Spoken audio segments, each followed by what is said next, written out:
We bought a sofa bed for our guest room, and when it arrived, one of the seat cushions had a busted zipper, so the company agreed to send us a new cushion. Well, now I have this extra cushion, so naturally I want to make something out of it. So I decided to make a storage ottoman that could be used as both a footrest, and then the top cushion flips over so that you can use it as a coffee table because it has a tray on the underside of the cushion. I went back and forth a little bit about how I wanted the base of the ottoman to look and decided I wanted it to be upholstered, but there was no way to get any extra fabric that matched our sofa. So I called the company again and said, hey, send me another cushion. So then I took that cushion apart and used the fabric to upholster the base of the ottoman so that it would perfectly match the sofa.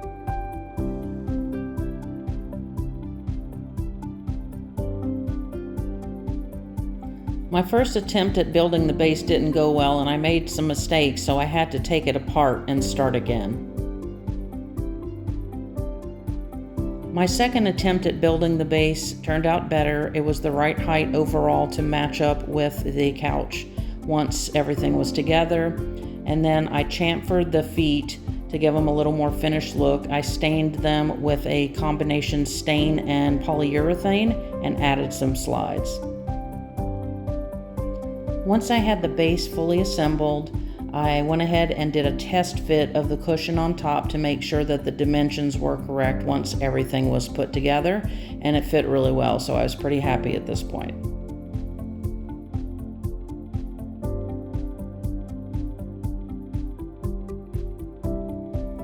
With the base constructed, the next thing that I needed to do was start preparing for the upholstery, so I added some batting around the perimeter of the base and folded it over the top and the bottom to staple it in place. I added a second layer of batting around the center of the base, around the perimeter, so that it would give it a bit more of a puffy look that matched the sofa better. But I didn't fold it over the top and bottom so that I could keep those as flat as possible for when we add the fabric later on.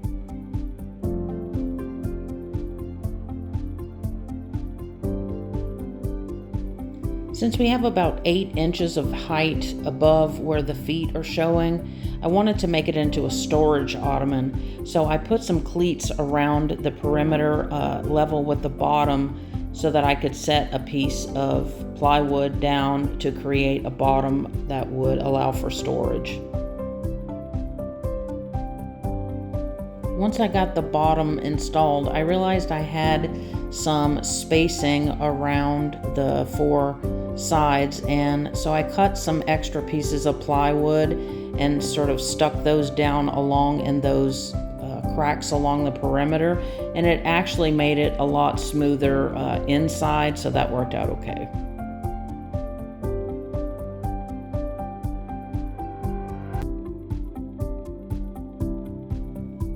With the bottom installed, I then went ahead and caulked around all of the cracks in all of the corners and where all the pieces met, so that once it was painted, it would look a lot nicer and more finished.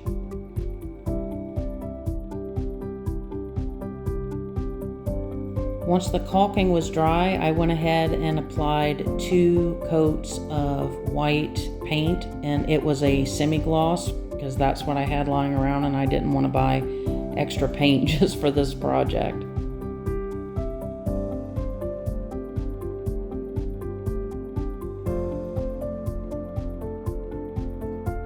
This was the part of the project that I was most nervous about. It was because I had one shot to get it right, and fortunately I did. And then I went ahead and started on the upholstery, folding over the raw edge before I stapled it to make sure that it had a nice finished look whenever I was done putting the upholstery in place. When I did the sewing for the tube of fabric to go around the base, I made sure to line up the seams with the corner of the base to make sure that everything lined up properly, and I pinned it ahead of time before I actually cut and sewed. And then here, whenever I was doing the stapling, you can see that I folded all of the edges under nicely, tucked the corners in so that even though it's on the underside of the piece, everything still looks really nicely finished and tidy.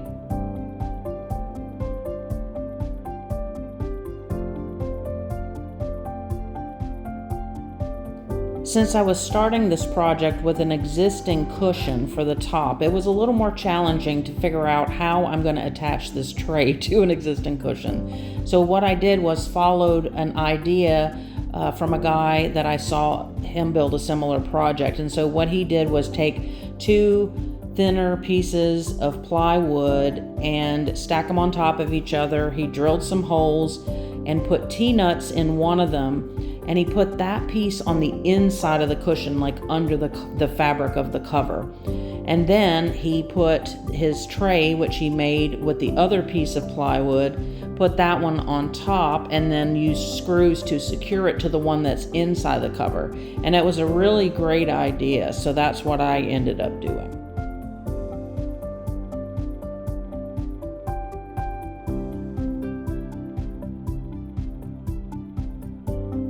Before I did the upholstery, I added an extra piece of wood on the inside that rested on the top of the legs, and that gave the tray extra ledge to sit on whenever the cushion is right side up with just the cushion showing. And it worked out great because it gives the tray a really solid foundation to sit on. And it also helped make sure that the cushion stays lined up properly whenever it's in that position. It doesn't go too far to one end or side to side, so it really helped it fit in there nice and snug. I couldn't believe that I was finally finished with this project. It did drag on for a few months because I wasn't working on it every day, and I did run into a couple of issues along the way, and so I gave myself some time to sort of figure that out and decide how I was going to solve those problems. And sometimes that's a good strategy, is to step away from a project if you run into a roadblock so that you can figure out a really effective solution.